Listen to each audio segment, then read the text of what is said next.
Aku mengingat dengan jelas itu adalah mobil Owen, karena hari ini aku telah mengikuti Owen sangat lama, jadi tidak mungkin aku salah mengingat nomor plat mobilnya. Tapi, mengapa mobil Owen muncul di sini ini sekarang? Saat aku masih berpikir, muncul sebuah bayangan orang yang familiar di hadapanku. Aku terkejut, seketika hatiku memikirkan suatu kemungkinan. Tidak mungkin. Ting tong, ting tong. Bel pintu rumah berbunyi, alisku mengerut. Tanpa berdiri aku sudah tahu siapa orang yang ada di luar, karena baru saja aku melihat dengan jelas Owen berjalan masuk ke halaman depan rumahku. Eva, apakah kamu tidak akan membukakan pintu? Kata Kari mengedipkan matanya lalu menatapku. Aku menghirup napas dalam lalu berdiri dan pergi membukakan pintu. Setelah pintu itu dibuka, cahaya matahari yang hangat menembus masuk. Di bawah sinar matahari itu sudah ada Owen yang tersenyum datar melihatku. Owen yang saat ini bukanlah Owen yang tadi pagi mengenakan jas dan sepatu kulit. Dia sudah mengenakan pakaian santai, kaos, celana jeans berwarna biru terang, dan sepatu datar berwarna putih. Hal ini membuat seluruh tubuhnya mengeluarkan aroma cahaya matahari. Aku mengerutkan alis dan melihatnya, tapi ia malah menertawakanku. Apakah kamu tidak mengizinkan aku masuk dan duduk? Kak Owen, mengapa kakak datang kemari? Tanya Kari yang berlari mendekat setelah mendengar suara Owen, lalu ia terkejut melihat Owen yang berdiri di luar pintu. Aku membalikan kepala dan melihat Kari, lalu ia mengangkat kedua tangannya seperti orang yang sudah menyerah. Aku bersumpah, aku sama sekali tidak memberitahu alamatmu kepada Kak Owen. Aku pasrah, tentu aku tahu Kari tidak memberitahukan alamatku kepada Owen, karena saat sebelum aku membawa Kari ke rumahku, mobil Owen memang sudah terparkir di sana. Sudah jelas Owen sudah mengetahui alamat rumahku. Hanya saja aku sedang berpikir apa yang dilakukan Owen sebelumnya. Mobilnya ada di depan pintu rumahku, tapi tidak benar-benar persis di depan rumahku. Hatiku menerka-nerka, membuatku semakin tidak tenang. Masuk dan duduklah, kataku menghela napas. Orangnya sudah datang, aku tidak mungkin mengusirnya. Lagi pula, baik perkataan Owen kemarin dan perkataan Kari hari ini, sudah membuat pemikiranku terhadap Owen semakin rumit. Owen tertawa kecil dan berjalan masuk, tangannya menenteng sebuah keranjang buah. Pertama kalinya berkunjung ke rumah tetangga, aku membawa sedikit bingkisan kecil. Mendengar perkataannya kakiku menjadi sempoyongan dan hampir jatuh ke lantai. Benar-benar sesuai dengan dugaanku. Lalu aku bergegas membalikan badan dan melihat Owen, sambil menggertakkan gigi aku bertanya, sebenarnya apa yang ingin kamu lakukan? Owen adalah orang yang selalu memikirkan sesuatu matang-matang sebelum bertindak. Dia sengaja pindah kemari untuk menjadi tetanggaku, tentu sama sekali bukan untuk bermain-main. Lagi pula, apakah dia berkata akan tinggal di sini untuk waktu yang lama? Bagaimana dengan perusahaan besar Cheng? Apakah dia sudah tidak memedulikannya lagi?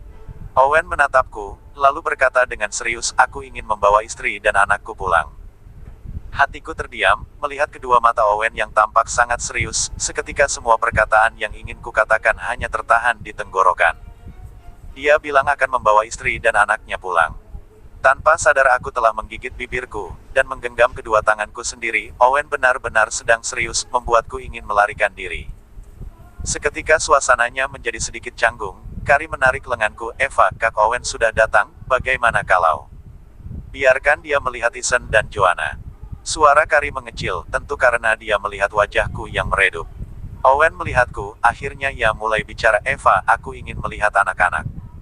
Saat itu, aku hampir curiga apakah Owen dan Kari telah mendiskusikan masalah ini sebelumnya. Tapi Owen mengatakannya dengan tulus hati, aku bisa melihat keinginannya yang dalam dari tatapannya. Seketika terdengar suara tangisan, aku terdiam dan langsung berlari menaiki tangga.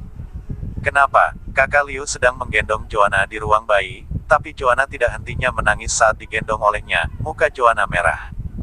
Saat itu aku sangat panik, kondisi Joanna sedang tidak baik, ada sedikit saja yang tidak beres maka aku akan sangat khawatir. Kakak Liu tersenyum kepadaku, Joanna baru saja buang air kecil, sekarang aku akan mengganti popoknya. Kekhawatiranku perlahan hilang, suara tangisan Joanna juga perlahan mengecil setelah mendengar suara lembut Kakak Liu. Biar aku saja, kataku lalu mengambil Joanna dari pelukan Kakak Liu. 2 hari ini aku sudah mulai bekerja, waktu untuk merawat Joanna dan Isen pun berkurang, aku semakin ingin menghabiskan waktu lebih lama bersama mereka. Aku menyimpan Joanna di atas ranjang. Lalu melepas popoknya yang sudah basah dan mengambil tisu basah untuk mengelap bokongnya. Saat aku mengangkat kepala, tiba-tiba aku melihat tangan yang besar sudah menyiapkan tisu basah di tangannya dan memberikannya padaku. Aku tidak tahu sudah berapa lama Owen berdiri di sampingku. Tangannya membawa tisu basah, tatapannya tertuju pada Joanna dan Ethan. Tatapannya seketika menjadi bercahaya, seolah melihat harta paling berharga di hidupnya. Sesuatu perasaan di hatiku yang sulit diungkapkan pun muncul. Aku tidak menolak tisu basah yang diberikan Owen. Hatiku berkata mengingatkan diri ini, bahwa Owen adalah ayah dari anak-anak ini. Meskipun aku dan Owen telah bercerai, tapi tetap saja Owen adalah ayah dari mereka. Ia memang sudah seharusnya melakukan hal seperti ini kepada anak-anaknya. Setelah selesai mengganti popok Joanna, pandangan Owen seperti terpaku pada tubuh mungil Joanna. "Bolehkah aku menggendongnya?" kata Owen dengan suara kecil sambil menatapku. Aku tidak menduga sikapnya akan seperti ini, lalu aku menganggukkan kepala. Aku benar-benar sudah terbiasa dengan Owen yang keras dan dominan. Tapi terhadap anak-anak, hari ini Owen menunjukkan sikapnya yang sangat lembut. Ia juga terus bertanya-tanya kepadaku mengenai anak-anak. Owen langsung tersenyum saat melihatku menganggukkan kepala. Senyuman di bibirnya menunjukkan kehangatan. Ia mengulurkan tangannya kepada Joanna, tapi ia tidak berani menggendongnya. "Dia kecil sekali," kata Owen. Jarinya mengelus pipi Joanna. Tindakannya yang begitu berhati-hati membuat hatiku merasa hangat. Apa benar seberapa dingin dan kerasnya seorang laki-laki, saat sedang bersama anak perempuannya akan berubah menjadi sangat lembut? Hatiku tergerak, aku pun menggendong Joanna dari atas ranjang. "Kamu siapkan lengan di posisi menggendong, aku akan menyimpannya di pelukanmu." "Baik," kata Owen, sambil mengulurkan tangan mengikuti caraku menggendong.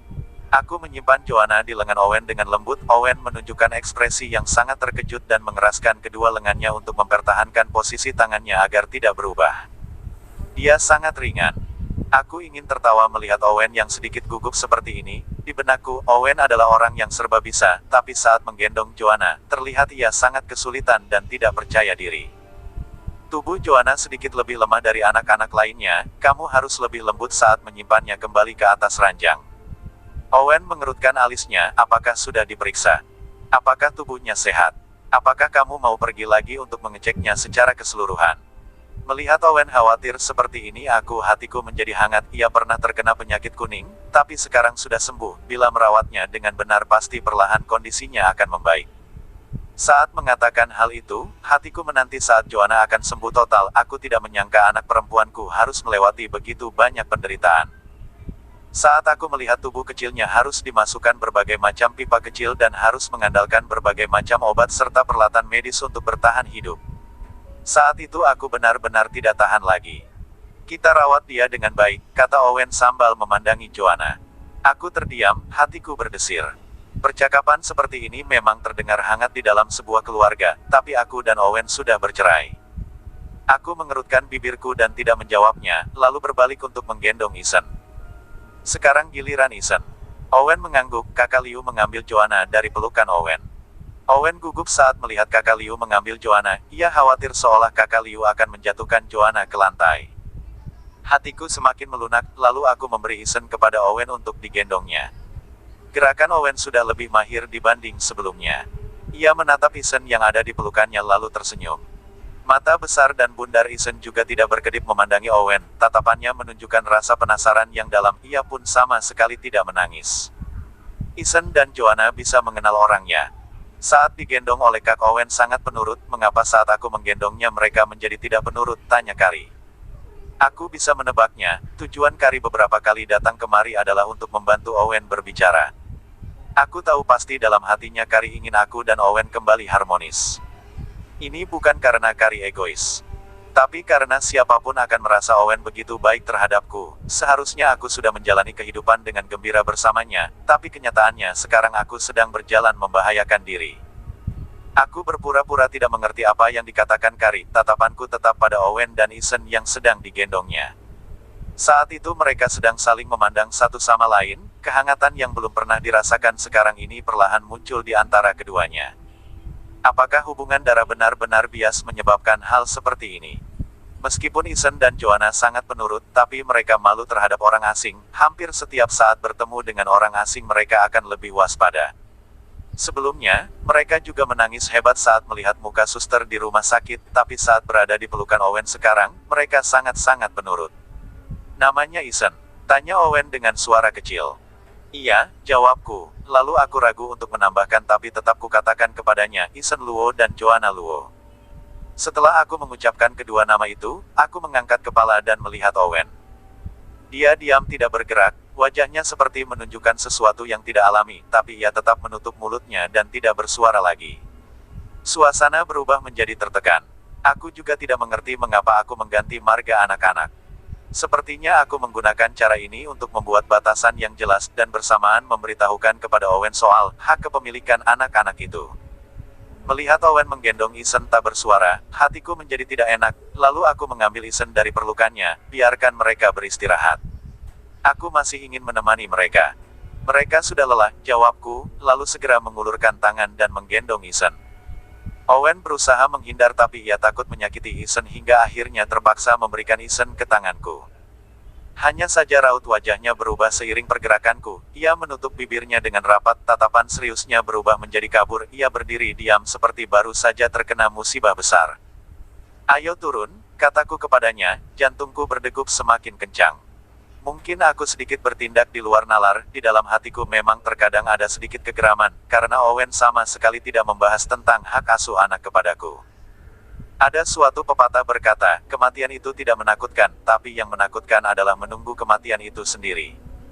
Aku sekarang ini adalah orang yang menunggu kematian. Tidak tahu kapan Owen akan membicarakan tentang hak asuh anak kepadaku, dan yang aku lebih tidak mengerti lagi adalah apa tujuan Owen pindah ke luar negeri untuk menjadi tetanggaku. Aku hanya merasa ada sebilah pedang tajam yang menusuk kepalaku, membuat aku sulit makan dan sulit tidur di setiap saat.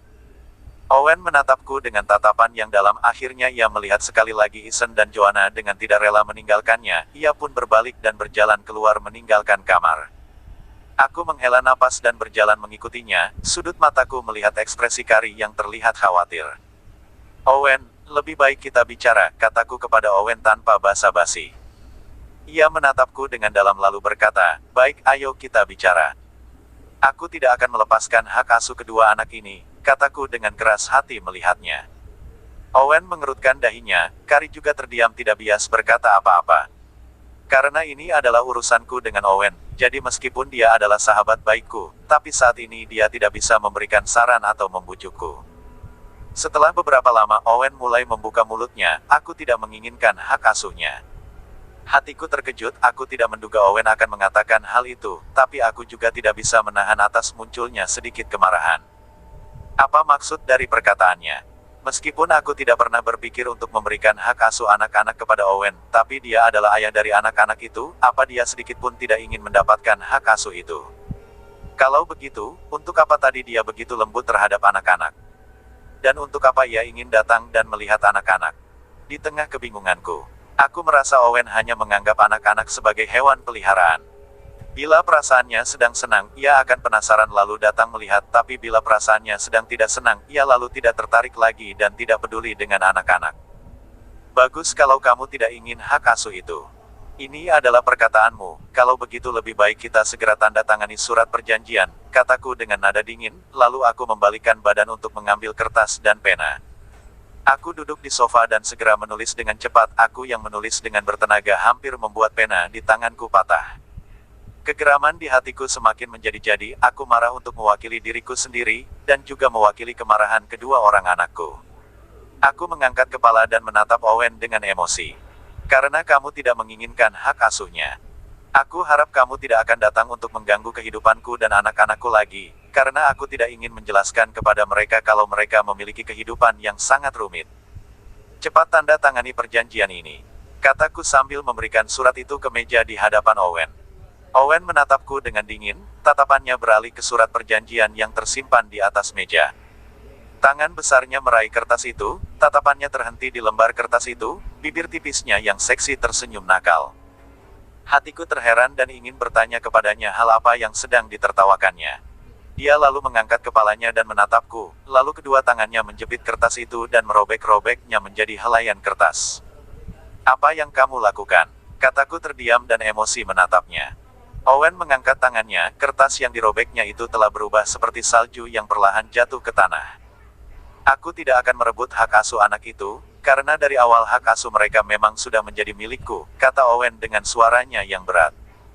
Tiba-tiba ia berdiri dan berjalan beberapa langkah untuk menghampiriku, tangannya yang hangat tiba-tiba menjepit daguku.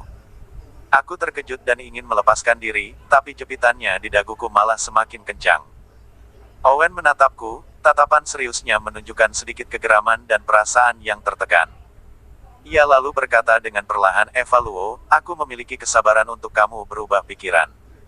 Aku telah mengatakannya kepadamu, kedatanganku kali ini adalah untuk membawa istri dan anakku pulang ke rumah. Isen Luo. Joanna Luo, katanya dengar suara kecil. Wajahnya tersenyum. Namanya bagus. Bila kamu suka dengan nama itu, berikan saja kepada mereka. Aku tidak mempermasalah hal itu.